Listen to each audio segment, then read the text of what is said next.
Welcome.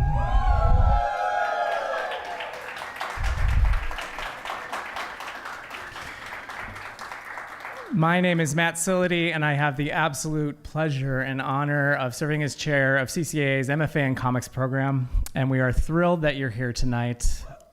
This is the last night of our summer session, and because to avoid getting choked up, I actually wrote some stuff. just a little bit. It's the final evening, and we're here to celebrate the third year students, but before that, I just want to congratulate the hard work that our first summer and second summer cohorts have. Oh boy. They've been here every morning, 9 in the morning, worked all day long, Monday through Friday till 7 at night, then homework, then sleep. So if our second and third year students could stand up, or I'm sorry, our first and second year students could stand up just for a moment, let's give them a nice round of applause.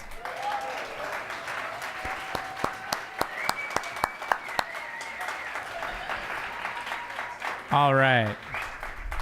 And 1 year from tonight, our second summer students will be on stage. Tonight, our third summer students are there, but first, a few thank yous. This summer, we were a little shorthanded behind the scenes, but it all worked out because of some very dedicated folks who stepped up and helped run everything. So I want to thank Mike Rothfeld, the AD of H&S. He's done a terrific job. Sienna Freeman, our pinch hit program manager. Myra Espinoza, who's been our work study student, helping set up for all of our events. And my wife, Anuja, who has not only been doing so many things that you may not have seen just to make sure it all runs smoothly, but also keeping me calm and happy. Next, our program strength, I believe, really lies in its faculty. So please, if you are a faculty member, do me a favor, stand up, and let's give a big round of applause to all of our faculty, which include Ed Luce, Justin Hall, Chris Kohler, Nicole Georges, Alan Pasalacqua, T. Bui, John Jennings, Phil Jimenez, GB Tran, Joyce Rice, and Melanie Gilman. Thank you.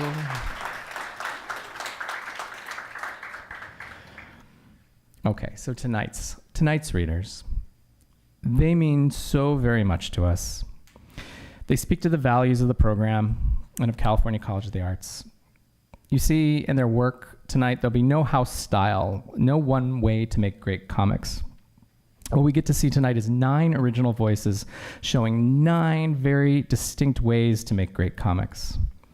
What we set out to do, and what we really try our best to do, is create a space for cartoonists to set some lofty goals, aim high, and get there. In each case, these students have succeeded. The last thing I want to say before we invite our first graduate cartoonists to the stage is to say that each of tonight's presenters are great people. And I believe the quality of their work is a reflection of a quality of their character. So, with a big round of applause, let's get things started.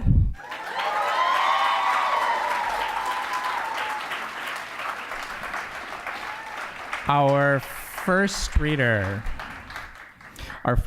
Tris Bain, is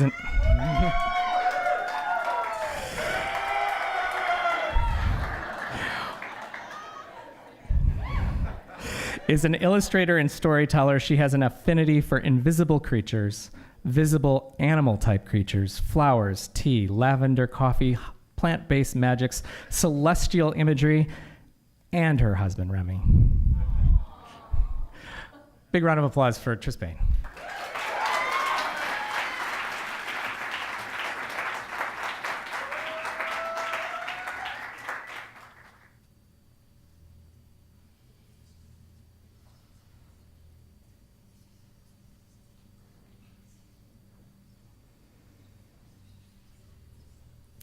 Long ago, the invisible barrier between our worlds sprang a leak. In a massive wave, the realms crashed together. Oh my, Mar, what the hell? Are you okay? Mar? Blah. Is it the baby? What's wrong? I don't... Hold on to me. We have to get out of here. The building. What? What's happening to you?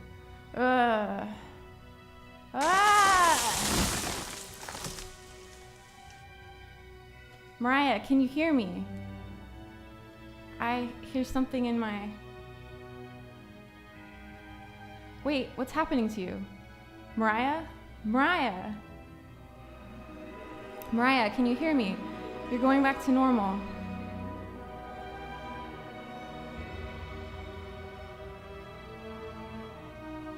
The pain is gone, but we're going to a hospital. The phone's not... What the hell?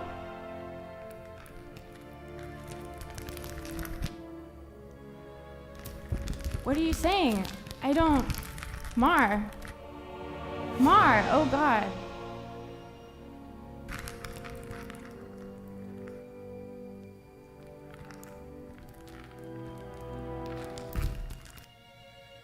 What is this?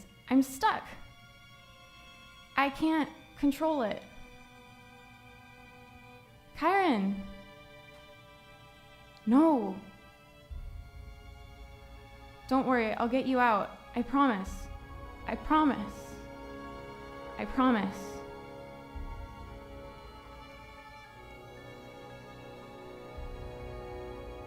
"300 years later.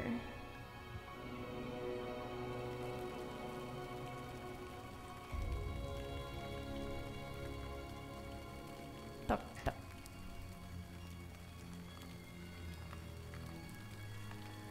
Ah! Ka-ka!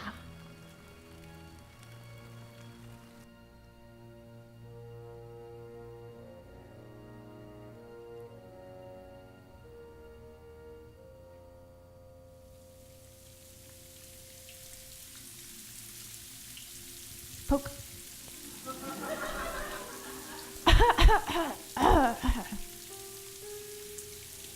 You're alive. Where? Here, let's get you away from the disgusting thing. What was that thing? A troll. Don't worry, it's dead. Oh no. Your child is coming? How did... It's going to be fine. I'm sure we'll manage.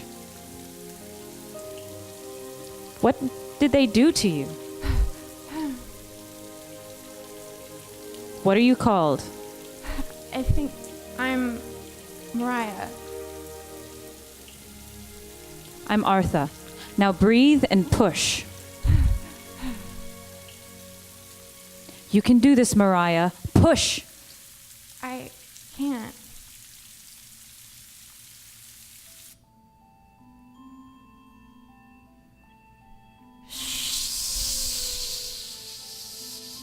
Nearly 17 years later.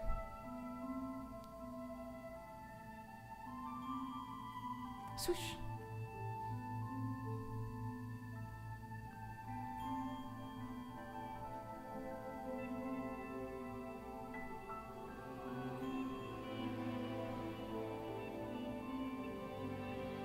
Creak. Knock, knock. I told you, Nor, I will not give you back the arrows that you stole. How did the raid go? Did any trolls get past? Any rangers down? Oh, you mean the raid you're supposed to know nothing about? Closer to the city than they've been in years. I think there's something larger, something dangerous. It's as if they... Never mind, it'll be dealt with soon enough. Tonight? I've already issued a curfew until they've been pushed back. Shink. And it applies doubly to you. I can help. It was you who gave me the top archery scores yourself. No, reckless. Won't follow orders, not finish with training. You'll stay in until after sundown. No matter how many arrows you take, I'll find a way. Not if I order the Smith's Guild not to sell to you. Metalwork can't be that difficult. You should be helping your mother. The closer they get to our borders, the more we need her. I must have made 1,000 packets of thistle for bandages, and my fingers are going to smell like ginger for weeks. We have enough. Let me fight them. My orders are final. There are some figs over there if you're hungry, but this conversation is over.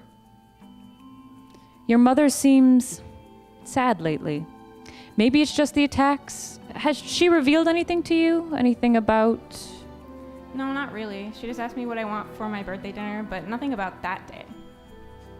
Ah, that reminds me. I have a present for you, but if you so much as open a window, you're not getting it. Use the back door. Slam.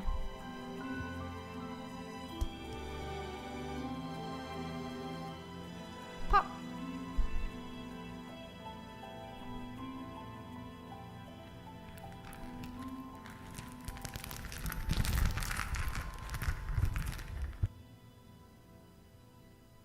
Jiggle, jiggle. Click. Probably not the present you were thinking of. Sorry, Grandma. Kirk.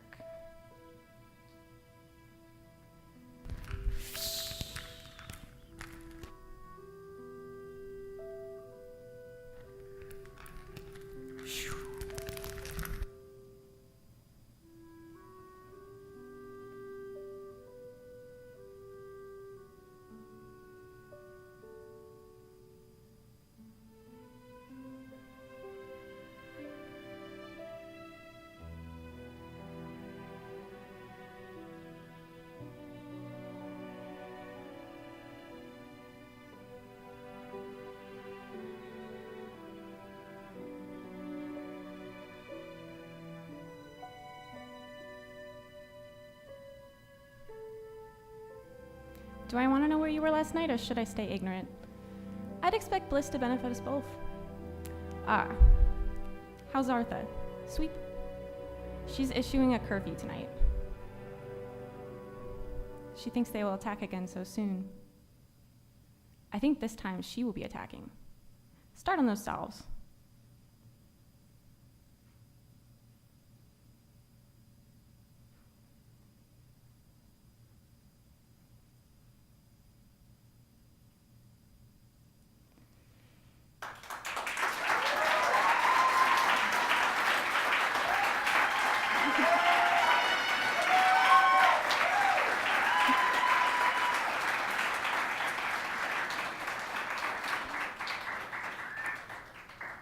Eli Bishop is a former nurse and a former New Yorker. Now he lives in San Francisco with his wife and a cat.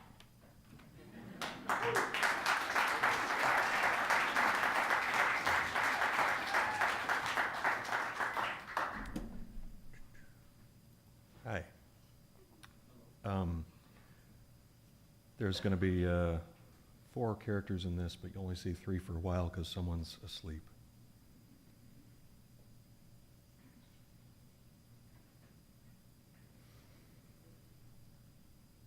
What? Sorry, just changing this again. Grr. Every 8 hours, got an early start. Beep. Grr. Grr. Grr.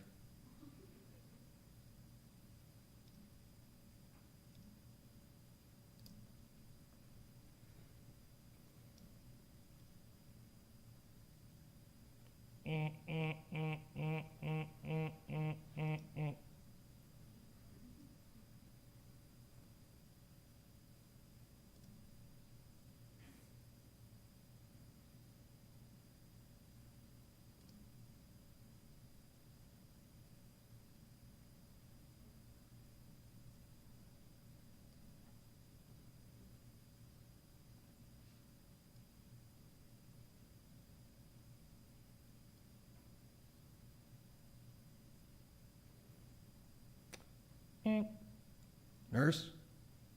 Just a moment.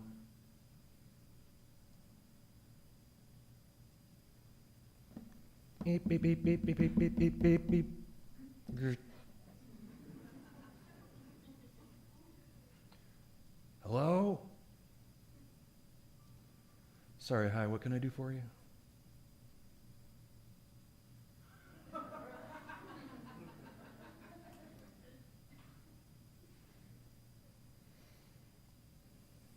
It's all looking good.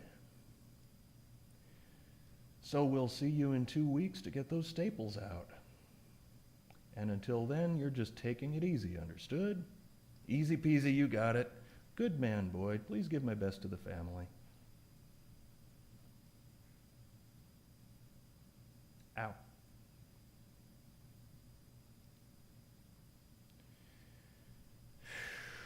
Shit, it's still dark. It's like 5:30. 6:30. Grr. I never see the sun come up over here. I guess it's the west. It's like almost a view. I bet I could see the Empire State if there wasn't all that shit in the way. Yeah, hey, tell her to bring the car. Hi, Mr. Shermer. Let's see that knee. Uh-huh. Ow. I don't know yet. What? Just taking off a little tape here. Ah!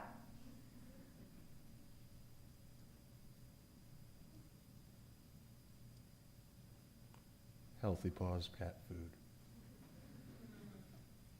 Wah.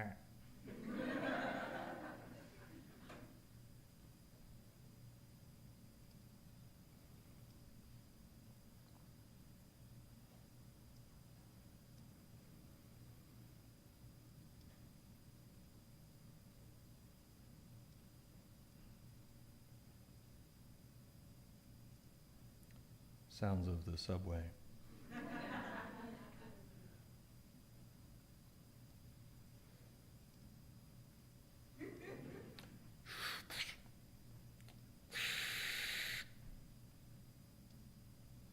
Beep.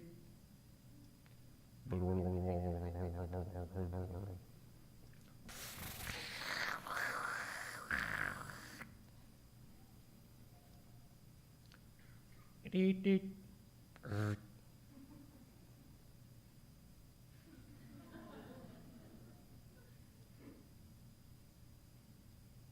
Bing.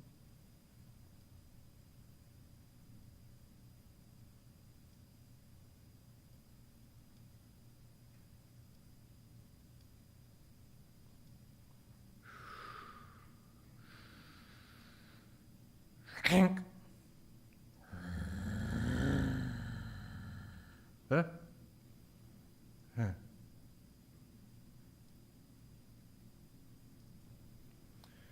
Oh, this is done. So when do we get some fucking breakfast? At 8. Yeah, I know. Hey, I'm getting out of here today. So soon. Excuse me. Hi. Could I get a shot for pain? Hi, could I get the keys? Yeah, hang on. Are you still doing your 6 o'clocks? No, it's for pain. Shouldn't the docs give us a chance to give pain meds in advance before they mess with wounds and stuff? That would be nice.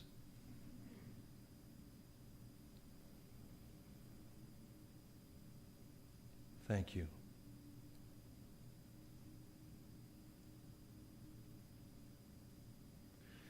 Do you want a tape report here or in the break room? Oh, right. I'll go in the room. Okay, 14 bed 1, Peter Shermer is a 76-year-old patient of Dr. Sandyard, status post left total knee revised on 11/8. He spiked a fever last night.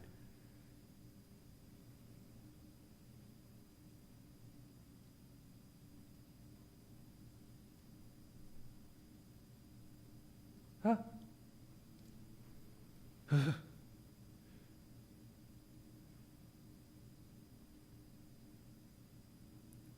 Sounds of water.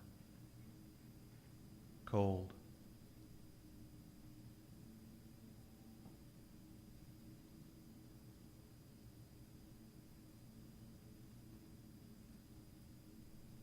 Sounds of a different subway train.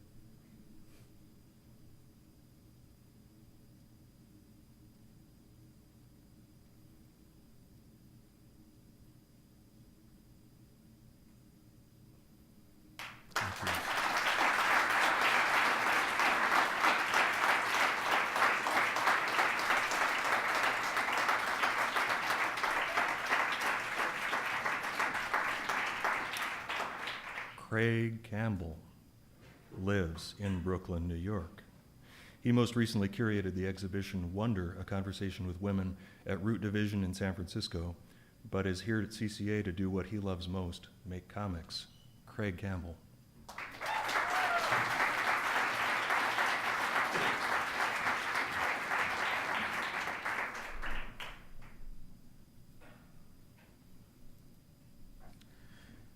Say it. Say it. The Melvins suck. The Melvins rule. You think you're so great, Diaz? My dad told me, ain't no men in the Diaz family, not even that bitch of a father you got. So by the time I'm grown, the city's gonna belong to the Melvins. I can't wait until the day I'm in charge. Maybe, if you're real nice to me, you could have one of my kids. Then, I might let you keep your room. You'll eat real good. I bet you like that, wouldn't you? You just gotta stop being so damn ugly. I bet you look real pretty in a dress. Huh?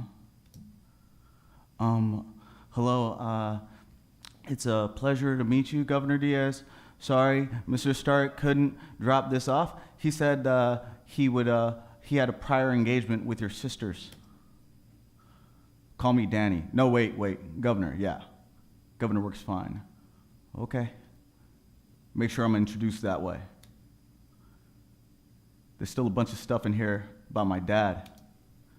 I took most of it out, but I felt if it wasn't mentioned, you would seem less sympathetic.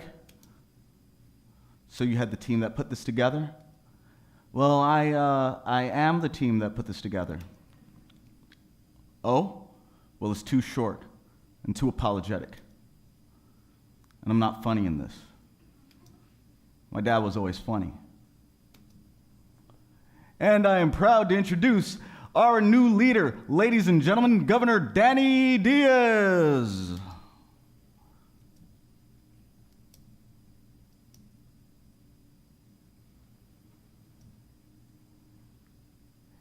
Hear that?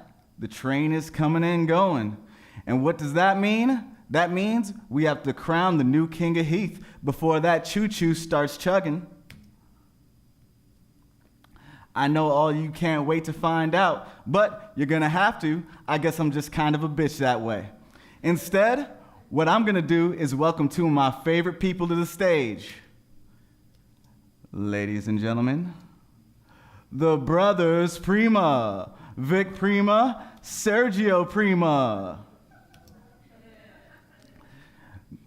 They're too young to compete, but have been training longer than any of their future peers. Take a closer look, because these are most likely going to be the first twin kings of Heath. Too young to taste, there's already a line of girlies waiting to ride this train. Line starts behind me, ladies. I have a couple of locomotives to take care of. I want to also use this opportunity to get my twin sister on stage. Don't act shy. You've never said no to a photo op. Don't start now. Somebody, get her up here. We should totally fuck these guys. You're disgusting, you know that? What are they, like 12? No, they're like 16. That's 43 in boy years. Let's just meet up with Danny. You know how she gets. I also know what she likes. Big sis wants the best, so she gets the best, sash and all.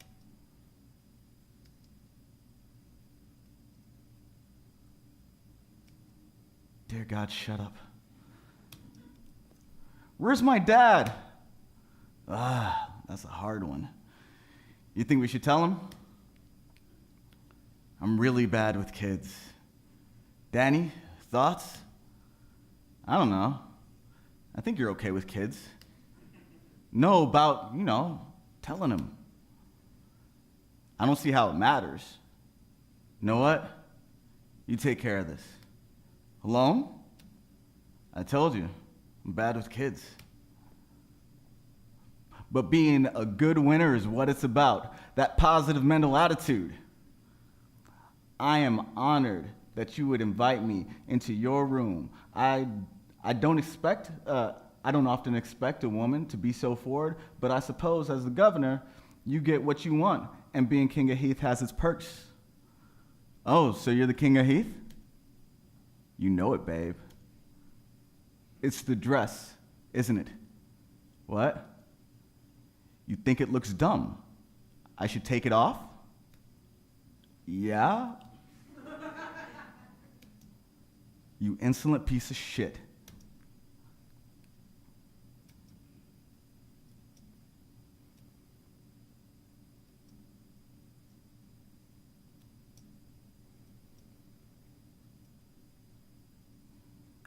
Clean yourself up. Miss Stark will walk you to your quarters. You did a good job today, mijo. One more thing. Who's the king? You are, ma'am. You know, crying is not a particularly attractive. Fix that. I told you, I'm bad with kids. Ha! Look how you turned out.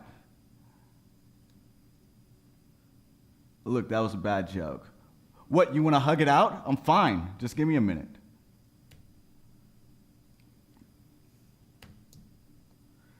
Good evening, Governor. Okay, 5-minute smoke break, boys. Irma, quiet those smiling eyes. Straight-faced, straight-laced.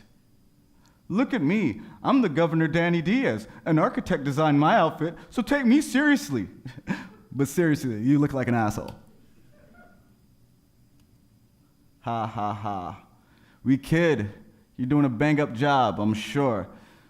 Ignore us. This is part of our grieving process. Your life is a grieving process, I'm sure. You two should be tired of partying by now. That's why we take naps. Relax, Danny. It's summer. Father just died. I'm bummed. Irma's bummed. But, well, you know, bright side, this affords us a bit of bachelorette time before we have to get married. Just us girls. Whoa, slow down now. There's nothing, I mean, you know, why rush? You know, tell Mika, you know, right? Look, Dad's gone. This feels like the next step. We don't have to be married right now, just looking.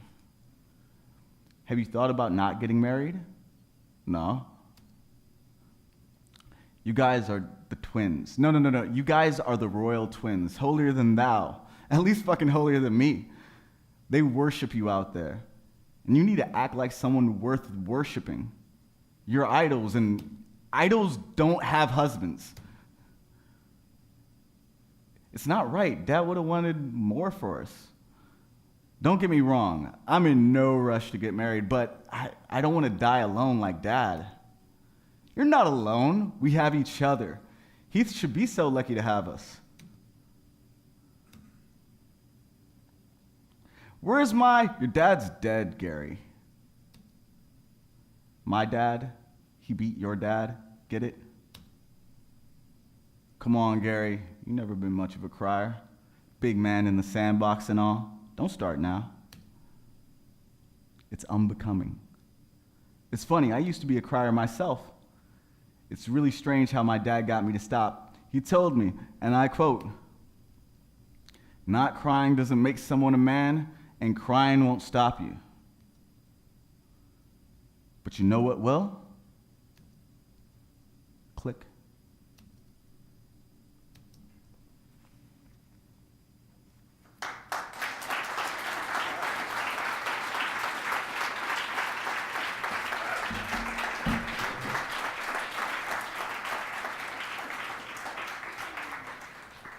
Lauren Davis lives in Berkeley, where she draws pictures of her dog and makes educational comics. Sometimes she combines those two activities in bizarre ways. Welcome.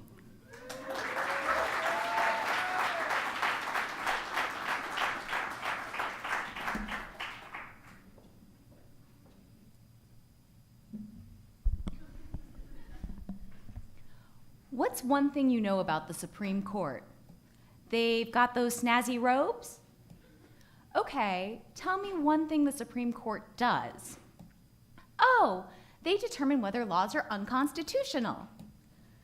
They do. Now show me where it explains that in the Constitution. That's weird. I can't find it. That's because it's not in there. What? The power to determine whether laws are constitutional is called judicial review. And oddly enough, that power doesn't come from the Constitution. It comes from an 1803 Supreme Court case called Marbury v. Madison. I'm sure this is really important, but I don't understand a word of this decision. Yeah, it's pretty important to put Marbury v. Madison in historical context. Otherwise, it's pretty vague. It all starts in the year 1800 when the United States was shiny and new, and the government was at war with itself. You have to understand there were two major political parties at the time. Federalists, who believed in a strong central government, led by John Adams, and the Democratic Republicans, who preferred a weaker central government, headed by Thomas Jefferson. This sounds suspiciously familiar. In 1800, the Democratic Republican Thomas Jefferson defeated the incumbent Federalist President John Adams in the presidential election. Humph. The Federalists were pretty sure that Jefferson's election would spell doom for the young republic. Guess what they did? Prepared for the peaceful transition of power? You could call it that. I prefer calling it hanging on to as much political power as possible. Before Jefferson's inauguration in March of 1801, the Federalist-controlled Congress passed a mess of laws, including the Judiciary Act of 1801, which created a slew of new positions for federal judges. And of course, Adams got to appoint all those new judges. They were called midnight judges because, according to legend, Adams was still writing commissions the night before Jefferson's inauguration. Losing my job and I have to pull another all-nighter. Now this is where things get a little weird, at least by modern standards. You see, John Adams' Secretary of State was this fellow named John Marshall. But in January 1801, Adams appointed Marshall Chief Justice of the Supreme Court. So for a couple of months, Marshall served in both positions. Don't worry, I'm a great multitasker. As Secretary of State, it was Marshall's job to deliver all those commissions to all those new federal judges, but some of them didn't get delivered in time. Okay, maybe not the best multitasker. One of those commissions belonged to William Marbury, a businessman who had been appointed Justice of the Peace. After Jefferson took office, his Secretary of State, James Madison, refused to give Marbury his commission. Yoink! Hey! Okay, what's up with the paper bag? Oh, Marbury's just not that important. Marbury needed something called a writ of mandamus. That means the court would order Madison to do his job and give Marbury the commission.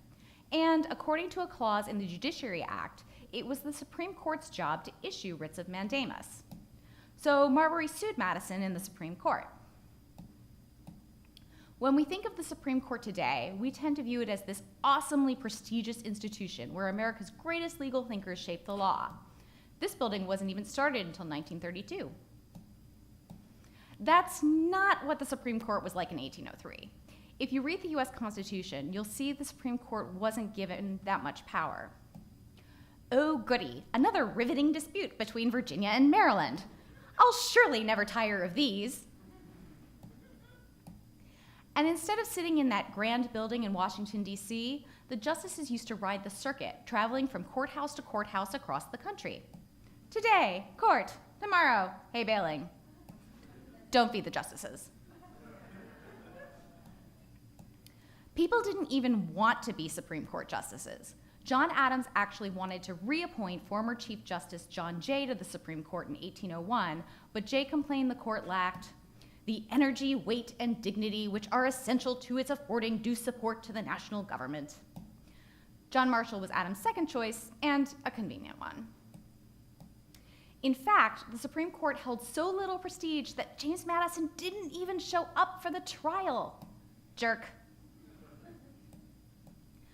John Marshall faced a conundrum. If Madison wouldn't even show up at the Supreme Court, he probably wasn't going to obey any writ the court issued. La la, I can't hear you. The court would just look weaker. So John Marshall did something rather sneaky, something that completely changed how people viewed the Supreme Court. In his opinion for Marbury v. Madison, Marshall laid out 3 questions. 1, did Marbury have a right to his commission? Answer, yep. According to the Judiciary Act, the commission became Marbury's as soon as President Adams affixed his seal. Hooray! 2, was there a judicial remedy available to Marbury? Answer, yes again. The court could provide a writ of mandamus ordering James Madison to deliver the commission to Marbury. You tell him, John.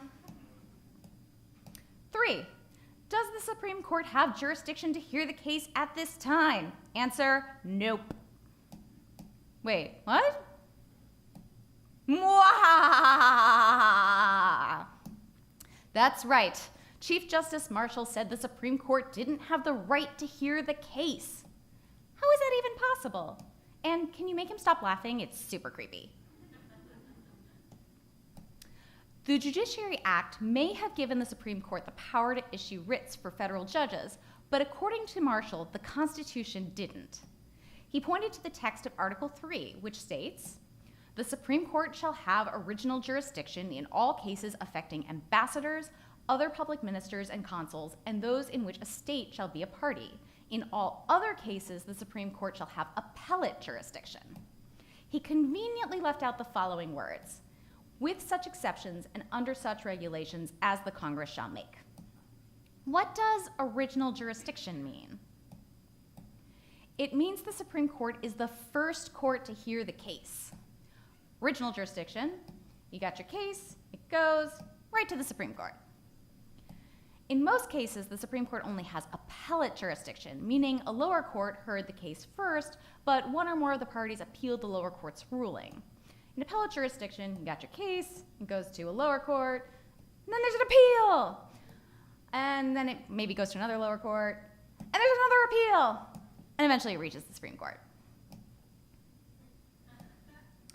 But the Judiciary Act gave the Supreme Court original jurisdiction when it came to these federal judge appointments. Yep, but Marshall said that part of the Judiciary Act was unconstitutional because that jurisdiction isn't outlined in the Constitution. But neither is the power to declare laws unconstitutional. That's right. My brain hurts. Yeah, sorry, US law isn't exactly 100% consistent 100% of the time. But Marshall did justify his claim that federal judges could declare laws unconstitutional. I just don't know what to believe anymore. Marshall's argument gets to the very purpose of the Constitution. Is the Constitution just a guideline, a blueprint for setting up the US government? So we put the House here and the Senate there.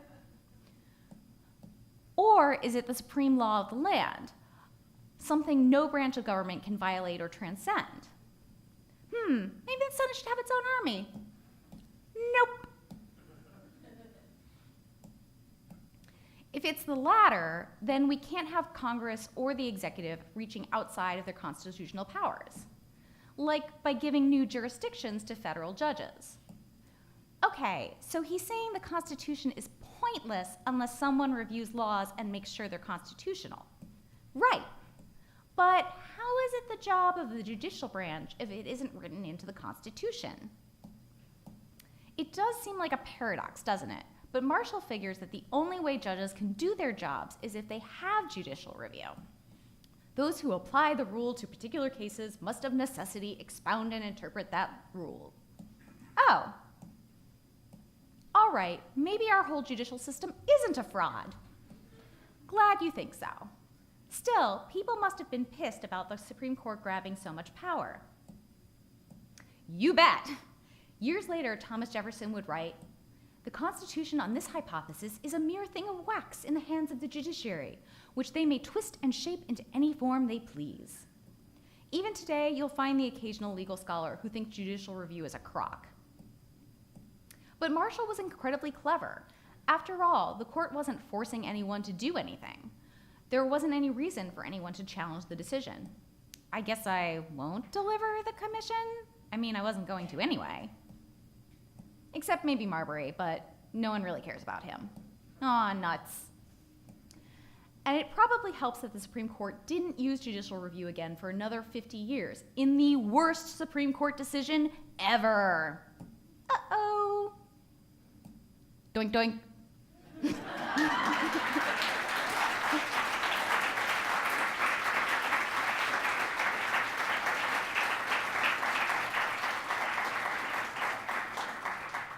Garrett Gainey is an illustrator out of Houston, Texas, whose comic work emphasizes detail, action, and speed. A fan of horror comics from the 40s and action comics from the 90s, each of his works channels these elements in both the gnarly and extreme. Hold on to your seats.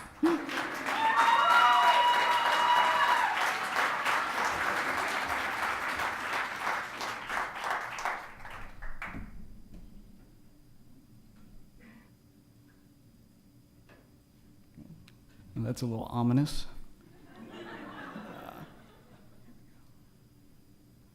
On an alien world, in an ancient temple, there is a dark labyrinth with a secret chamber, housing the remnants of a time long past.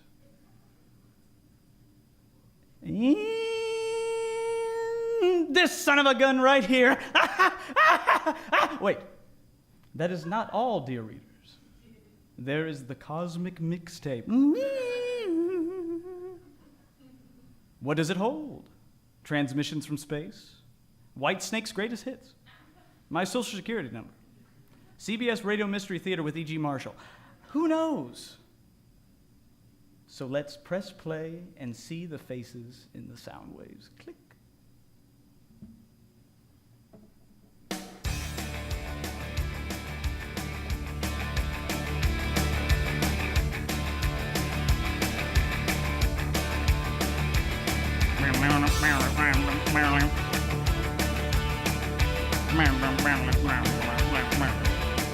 Sport.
Well, that was a solid mix of how do you do, wasn't it, folks?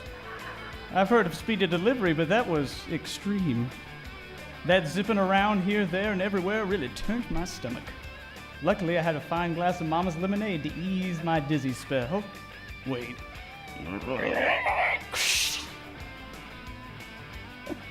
I'm just kidding. Mama's been dead for decades. Don't tell anybody, though. I still get the Social Security checks as long as they don't start snooping around the backyard. But I digress. Anywho, I gotta get going. So keep your head banging, cool cats. And until next time, see you in the sound waves. Thanks for watching.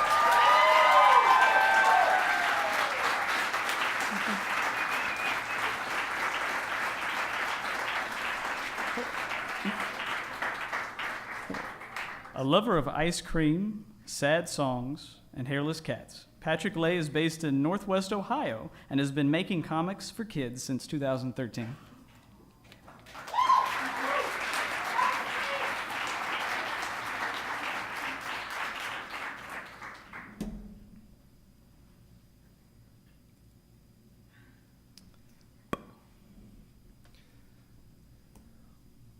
Welcome to Green Valley.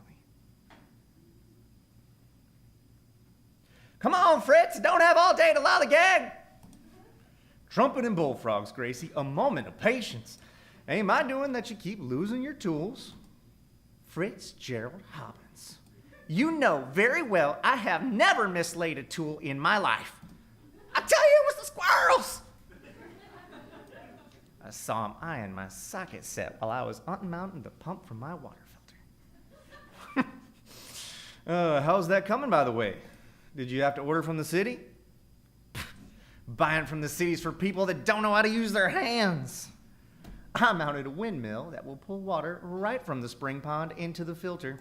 Yep, you'll be seeing a lot less of me now that I won't be buying fuel. Well, now that's a shame. See you seldom enough as it is, Gracie. You should really come into town during the festivals, at least during the fall sales. People have been dying to meet the best furniture maker in the county, in the province. I'll be back in a few months with the chairs for the fall sales. You have those orders ready. Well, excuse me, ma'am. Could you help me? Nope. Never been here before. Sorry. Yeesh, Eustace, am I wearing a "Can I help you" sign? I hate leaving the homestead. Snap. Look at this place, Eustace. Just falling apart. If I could get Fritz to come pick up the fall orders, then we'd almost never have to leave. Of course, then he'd be at the homestead. Ugh. Russell, Russell, Russell. Russell, Russell, Russell.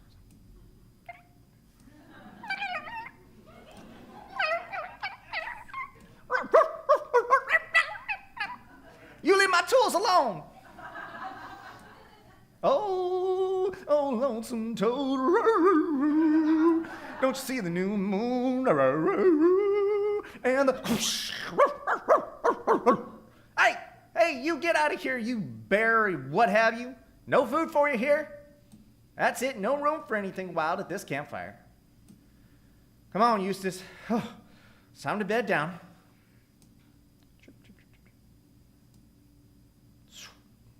Oh, lonesome toad. Eustace!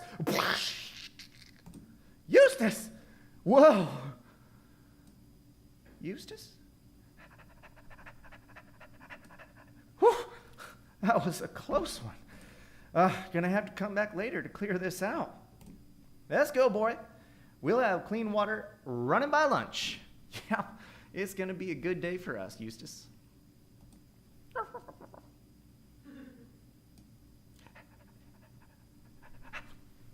Let's get that windmill finished, Eustace.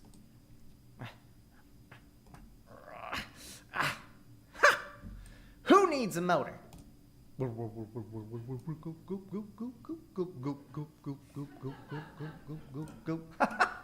was getting so sick of hauling water inside.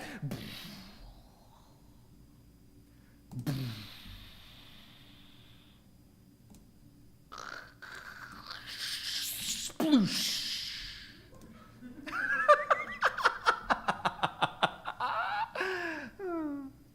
Woohoo! Gracie! I know, dramatic entrance, but you were not catching my hints. I figured at some point you'd recognize me, but you were not seeing it. Were you following me from Green Valley? You little goblin. I'm an elemental. I don't think there are goblins. Elemental? What nonsense are you going on about? Your parents have some serious issues with me today, Mr. Creepy. Where are they, huh? Now who's talking nonsense? I'm serious, young man. Wait, are you a vagrant or something? Have you been living in my woodshed? Is that why I can't find my 5/8" socket? No, I haven't been living anywhere. Elementals only end up on Earth once in a while. I just got a body for the first time in forever.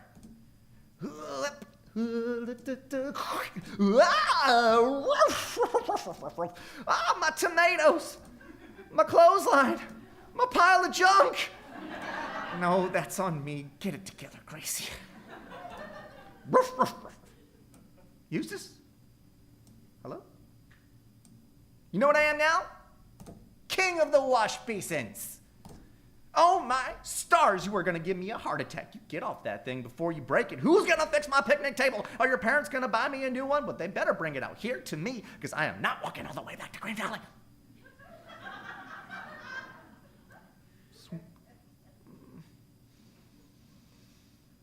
Thunk.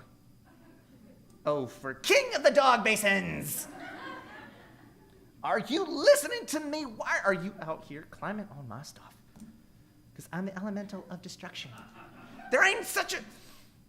Look, whatever your name is. Tillicoy. What? What's a Tillicoy? That's what you call me. Tillicoy. Well, Tillicoy, if you got a home, you get back to it. And if you don't, this isn't your new one. You get out of here. Unless you're going to fix my table.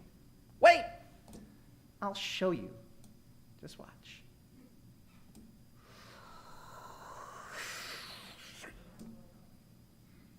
Boop.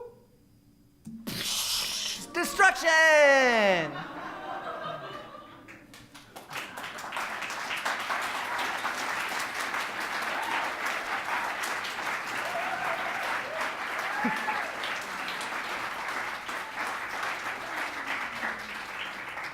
Leah Yael Levy is a visual artist, storyteller, and teacher based in Oakland, California. Born and raised in a small village in northern Israel, she first moved to New York City in 2002 to attend the Art Students League of New York, and later gained a BFA of illustration from Parsons, the New School of Design, in 2011.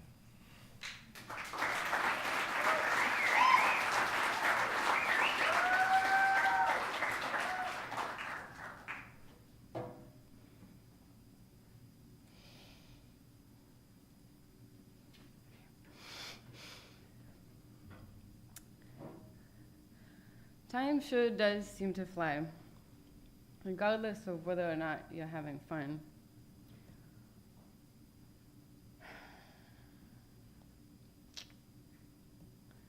I come from a very Jewish family, lucky Jews.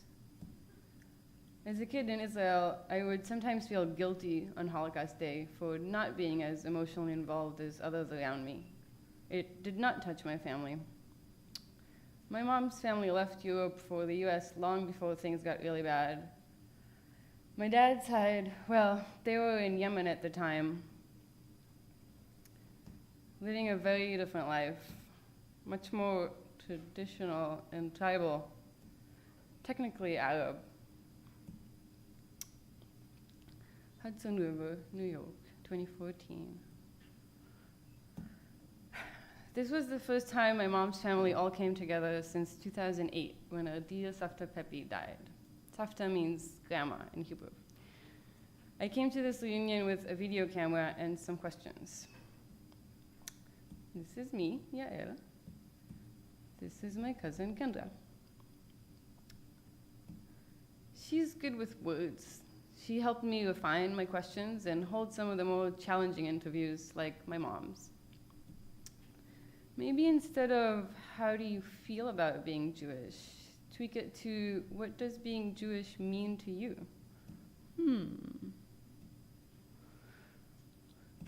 This is my mom. I call her Ima. These are her words. My father died, my mother died, and then the money died. 3 deaths.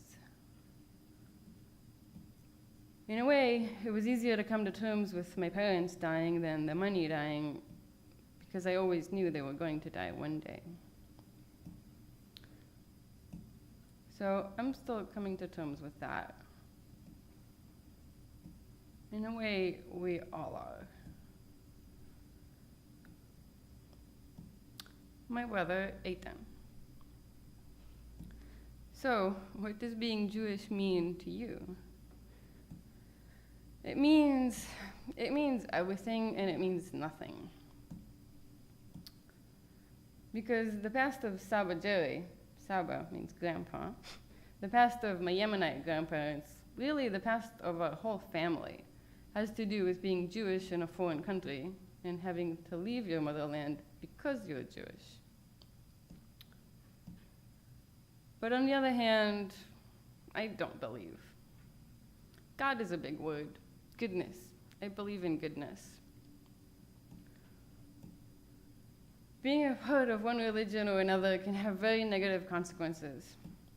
So I'm a Jew because other people tell me I'm a Jew, because that's the history that brought me to be who I am. But I wish there wasn't Judaism and there was no Christianity and no Islam and everybody would just follow their consciousness. Past Jew, future, creature of light.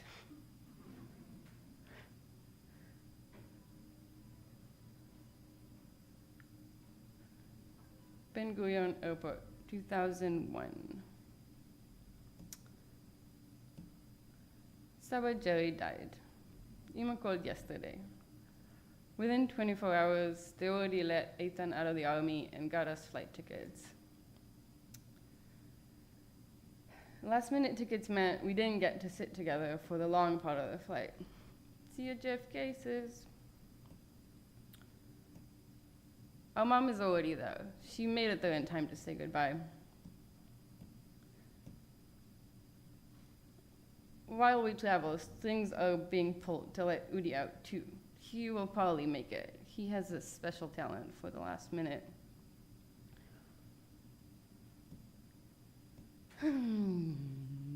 We've been traveling to America to visit family throughout our childhood. My mom moved to Israel, made Aliyah when she was 25.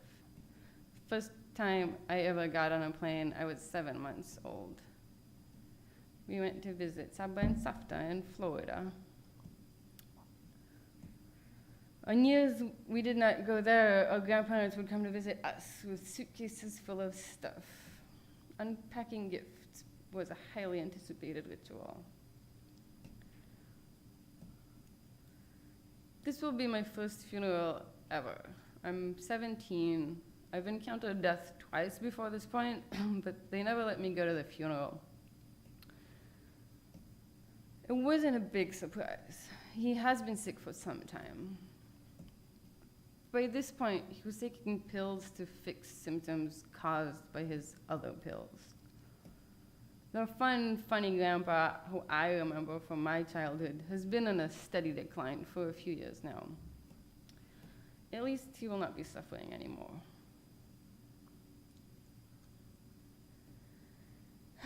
Every year, twice a year, on our birthday and on Hanukkah, we each got a check in the mail from Pepi and Jerry. Bar or bat mitzvah or weddings were of course more. Kendra is my only girl cousin on this side of the family. Our moms are sisters. They were trying to make us like each other for years. Eventually, we ended up liking each other despite their efforts. The first time I flew anywhere alone was for Kendra's bat mitzvah. I was 11. They put an unaccompanied minor sticker on me and sent me off with a flight attendant. I think it was also the first time I had ever seen a woman reading from the Bible. After Jerry died, the amount of our birthday checks multiplied by 5. Flying. You sit in a chair. People serve you food, drinks, anything you need, even some things you don't need. Just push a button. Entertainment at your fingertips. Clouds outside. All you do is sit. Reality around you shifts.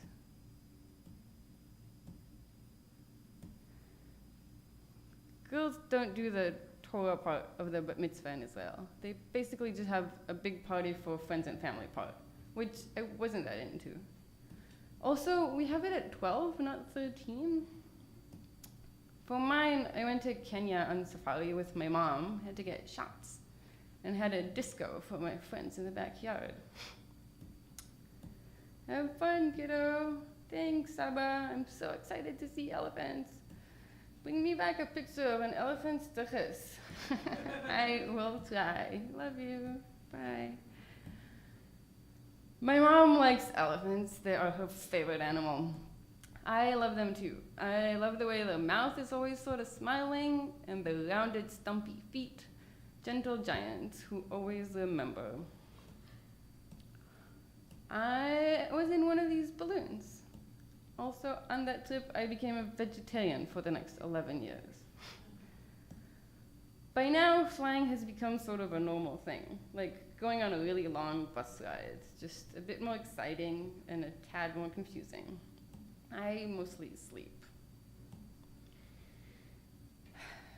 When crossing time zones, light changes get very dramatic. Sunsets that go on forever, and that magical hint of sunrise, hours before it is actually visible. When you think of it, it is a relatively fortunate way to go, at home, in his bed, surrounded by his children. Not bad, really.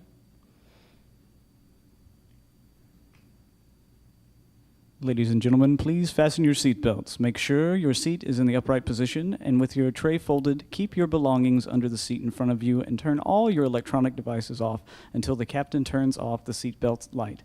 Thank you for choosing to travel with us, and I hope you have a wonderful stay here in Palm Beach. It sort of feels much less tragic when an old person dies. I guess it's more like how it's meant to be. Yeah, like how nature planned it, cycle of life and all that. But still, it's sad. Yep.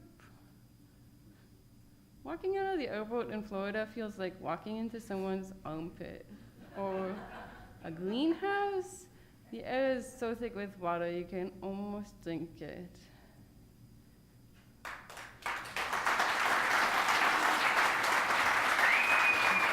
Thank you.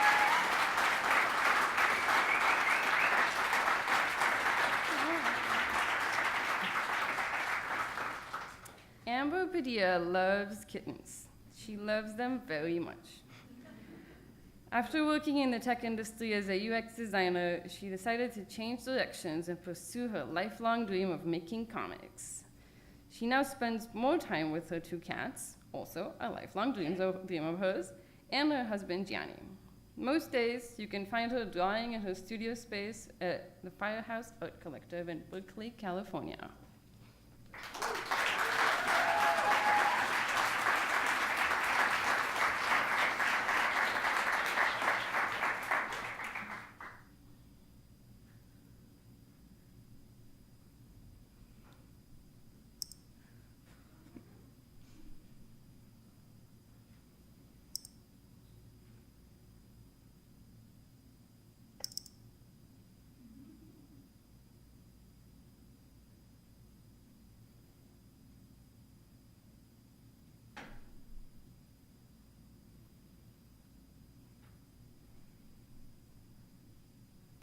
In case you're wondering, no, this is not me. This is Annabelle Lee. I named her after the beautiful object of affection in Edgar Allan Poe's poem. She's everything I wish I was. Beautiful, popular, exciting. My real name is Annabelle Romo, 16 years old, unattractive, and terribly average. We moved to Santa Ana at the beginning of summer break. My dad got a better paying job and decided we should start fresh. Both my parents work odd hours. When they are home, they're usually asleep. That would make me a latchkey kid. Meaning it's usually just me, all alone in this big empty house. But from time to time, I do see signs of their existence. Eat up, sweetie. I can't wait to hear about your new school. Love, Mom. P.S. The cake you left for us was so yummy. So now here I am, the new kid in a new school.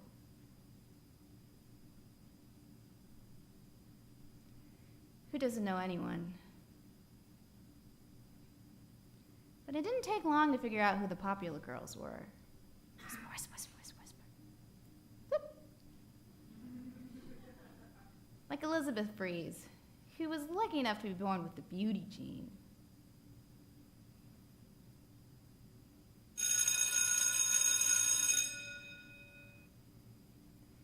TJF, I can't wait to have fun this weekend at Jen's party. My imaginary self goes to imaginary parties with imaginary hostesses. Annabelle Lee shares pretty much all of my personal interests. It's like she's me, only better.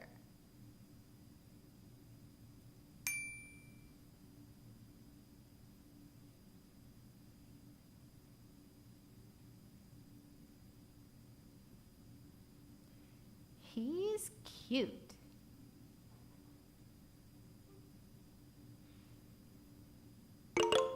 Luis Ramirez liked your post. Luis Ramirez commented on your post. Your poetry is really beautiful. You have an old soul. Luis Ramirez liked your photo.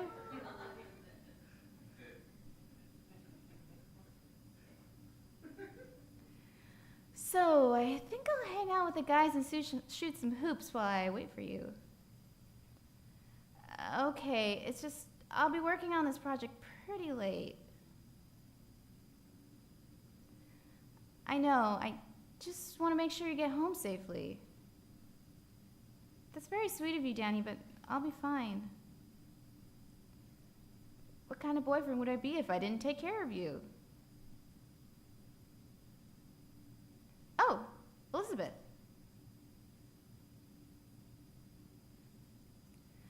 Well, look who's here. Carmen, Little Miss Edgy.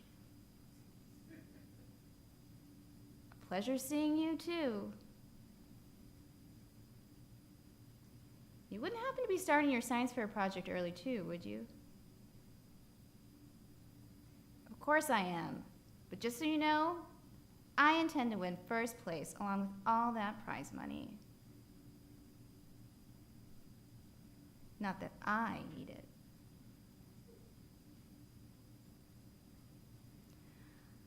I can stay and keep you company. Nah, it's okay. It's nothing I haven't dealt with before. Finally, he's gone. Clingy much?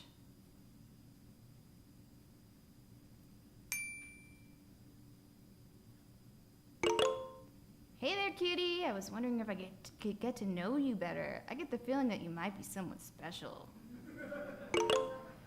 I get the feeling that you're really special too. Let's chat some more soon, okay? I have to admit, this feels really good. Oops. Sorry.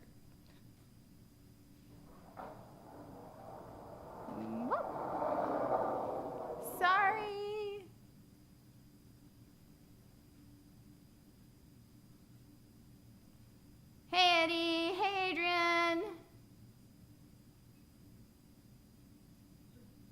So, Sarah, what do you got planned for us today? Obviously something awesome.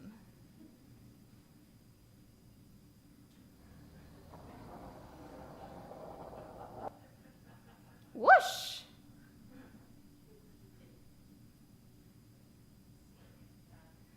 I guess that was aight. Whatever, Eddie. Prepare to be wowed again.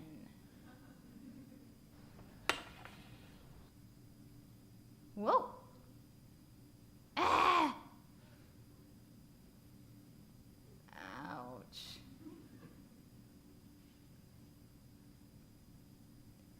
Need a hand?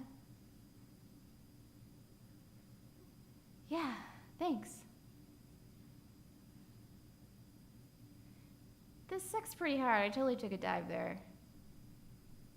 Sarah, you're one crazy chick.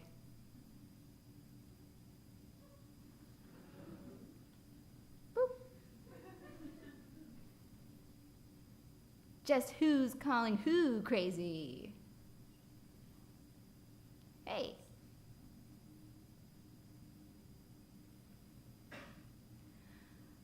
I wanted to ask you something. What?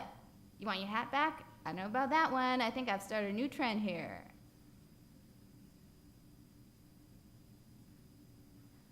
No, I was wondering if you're going to the homecoming dance with anyone. Well, I wasn't planning on going. I was thinking that, that maybe you could go with me? Oh, you mean together?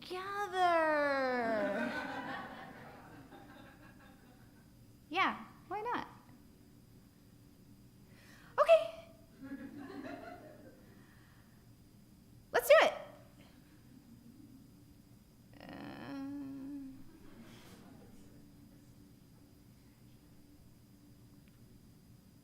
So, what was that about? You're super red, right? You can't tell anyone, okay? That depends on what it is. Adrian asked me to homecoming, and I said yes. No freaking way, Adrian, that kid? I'm gonna text Mom, she'll be so happy. You've never dated before.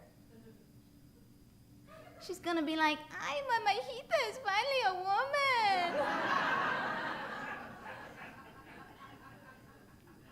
What the hell? I told you not to say anything. Mija. Ah, chula. Hello. Jeez, Eddie, seriously, how the hell does the whole family already know? I'm not responsible for what Mom does. Come on, time to go home. So the homecoming dance is coming up. Did you want to go again this year? Hey. Sorry, I was just reading this new article on some really fascinating stuff about wild type C elegans. Wild type C. Is that like herpes? No, they're the subject of my science fair project. I told you that yesterday. Sorry, babe, it's not really my thing. I must have zoned out. So yeah, homecoming. Sure, why not? How was basketball? Me and Steve won! That's nice. Baking is by far my favorite thing to do, and I bake for just about any occasion. I love that you start with all these different ingredients and change them into something new, something completely different.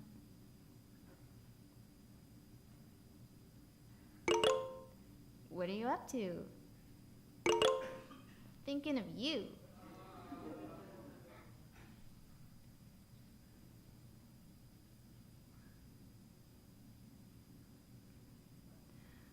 I would prefer to have someone else to bake for. But knowing a cute boy wants to talk to me seems like a good enough reason to bake a cake. Thank you.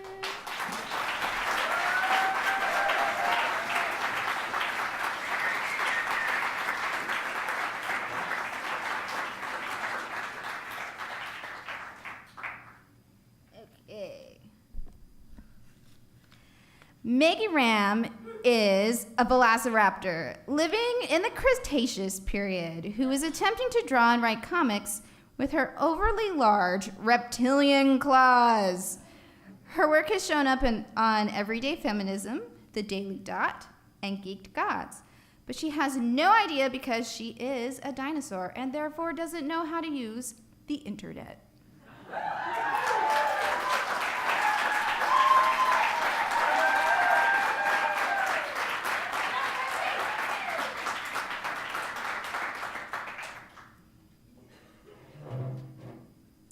Also, I'm the last one, so.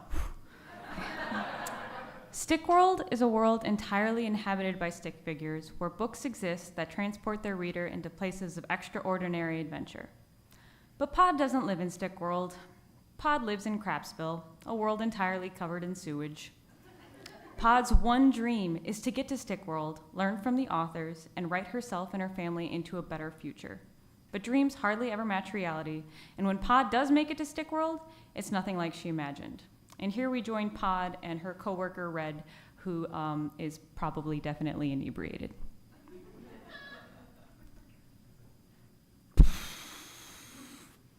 Nope. Ugh. Nope.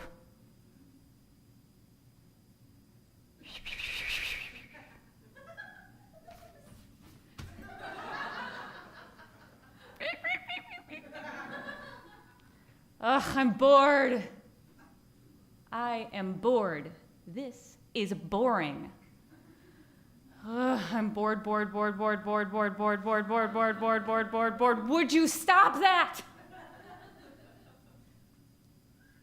You know what's not boring? We could go in one. We shouldn't. We have work to do. Or we could go in one. Come on, I promise it won't be boring. No. Look, you haven't even been off a stick-populated world yet. Plus, you obviously have no idea what you're doing, like, at all. And I'll be going with you as a guide, so you'd be safe as sour cream. Sour cream isn't really safe. It's not really unsafe either. Exactly. We really shouldn't. We really should. We have work to do. We'll do it when we get back. Let's be honest. Do you have any idea how to fix these into functioning portals? No. And don't think of it as skipping out. Think of it as an educational field trip.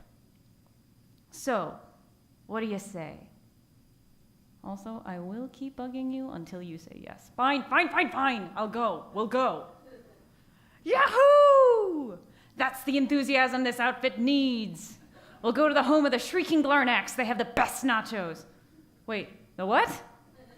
And what follows here is an interlude with a girl and her octopus that had to be cut for time and wasn't weird.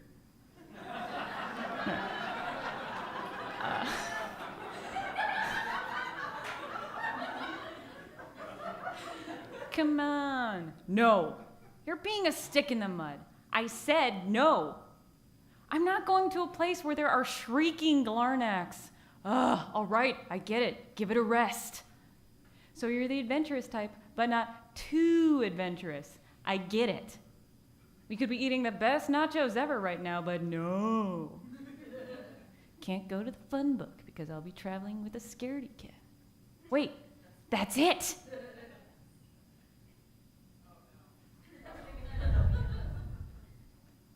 Feast your peepers on this, the most perfect book ever. No shrieking Glarnax. None whatsoever, you prude. Whomp. Ready to go? That sounds like a yes, let's go! Wait, hold up. Do you have the Sick World book? Of course. Double check. It's right here, geez, see? Phew, good. Then away we go!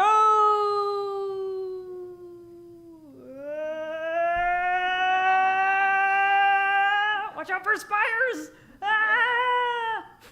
Stuck the landing.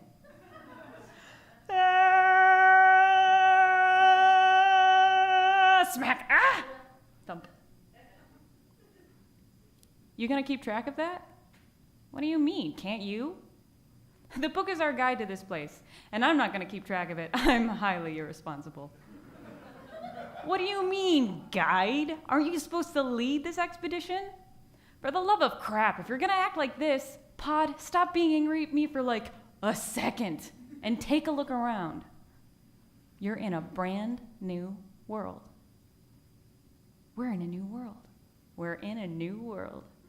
It's not Stick World. It's not Stick World. We're gonna have adventures. We're gonna have, for God's sake, would you two shut up? Blow it out your tail hole, you goon. Slam. Great, the locals are up. Welcome to Katzenveld. Let's explore.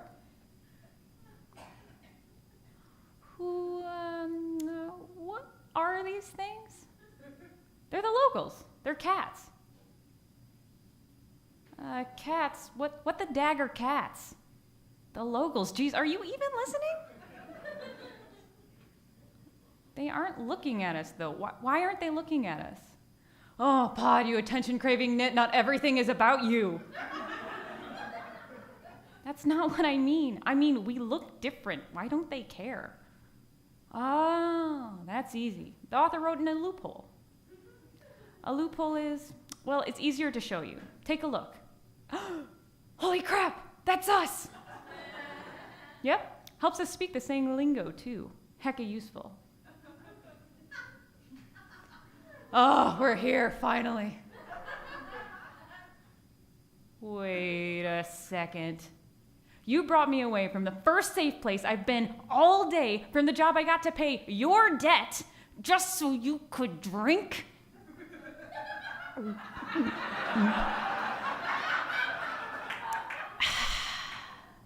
Yep.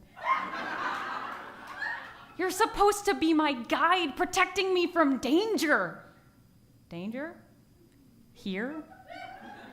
We could get eaten or maimed or, oh, for the love of God, take this.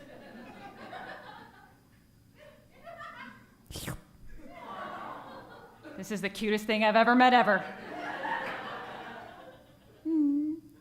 Smack! What? The what? And that's as bad as it gets. Take a seat, kiddo. Now, why don't you pull out that book Scarlett was yammering about? You got here in this? Who the heck wrote this? Well, I did. You wrote this. Yourself? Yeah, with stuff I found. When exactly did you finish it? Finish? This morning? Oh, crap. Wait, why are you drinking more? Because all hell is about to break loose. Ow!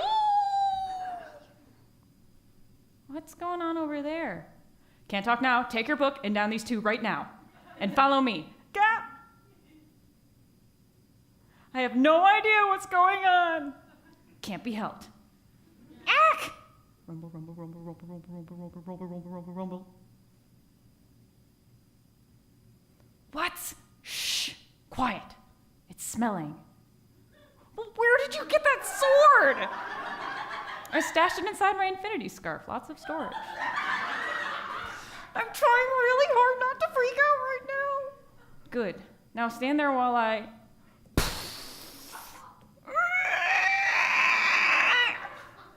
Stop staring and run! What? What in heck is that? That beauty is a bookworm. A bookworm? A bookworld's worst nightmare. I thought you said this world was safe. It is, but you brought in a freshly made book. Bookworms love new books. That fresh book smell lured it here, and wait, where did your book bag go? Where'd it go, where'd it go, where'd it go? Oh no.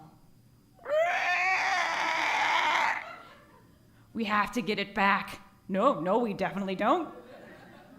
That is literally our only way back home. We have to get it back.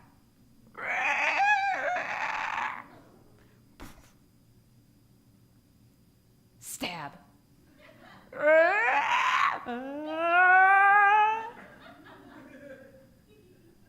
Ugh, your breath stinks. Kick.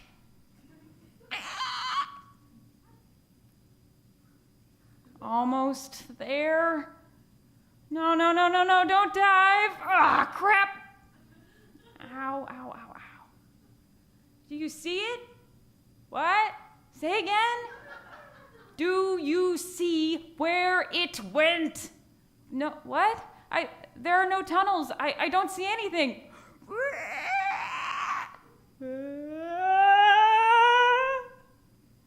Get the bag.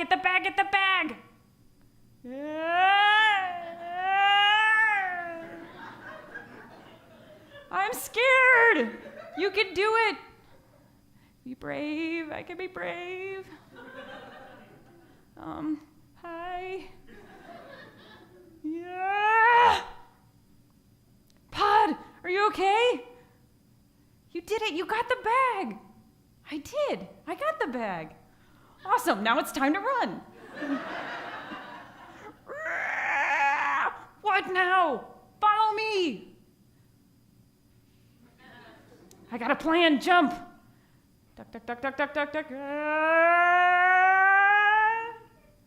Nearly there. We're nearly out. Wait, stop.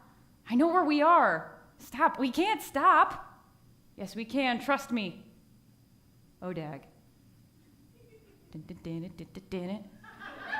Wait for it.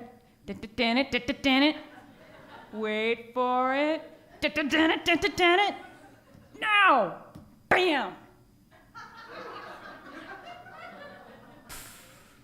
And that's why you always bring a guide. Didn't see that coming, did you slime ball? Victory pelvic thrust. Eat my non-existent kitten shorts, you slimy sack of ugly. Now I'll just grab one of its fangs. Where is it? Aha! There it is. Scarlet uses these for ink. We'll bring this with us and all is forgotten. Ready to head home? Thump. So that's a no then? No worries, up you come. Just gonna grab one more drink before we go. End.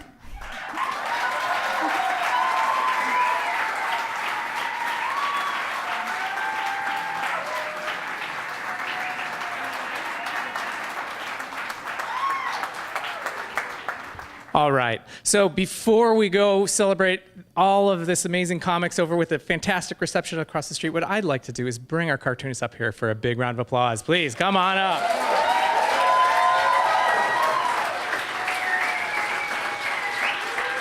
There. Right here.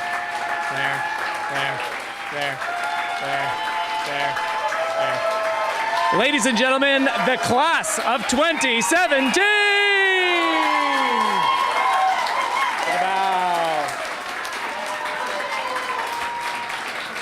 All right, now stay there. So we got a little, there's a little history here. 2 years ago when we had our first graduating class do their reading, we make this anthology every year, and the anthology was still being printed at a printer somewhere in the Midwest. And then last year, they were printed, but they were sitting on a dock in Michigan waiting to be shipped. This year, we got a little bit closer. We have the first 9 copies hot off the press. Let's bring them out. Here they are.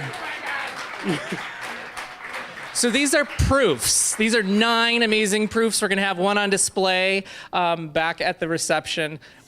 There's still a few spelling errors, so we're going to fix those before we do the big order.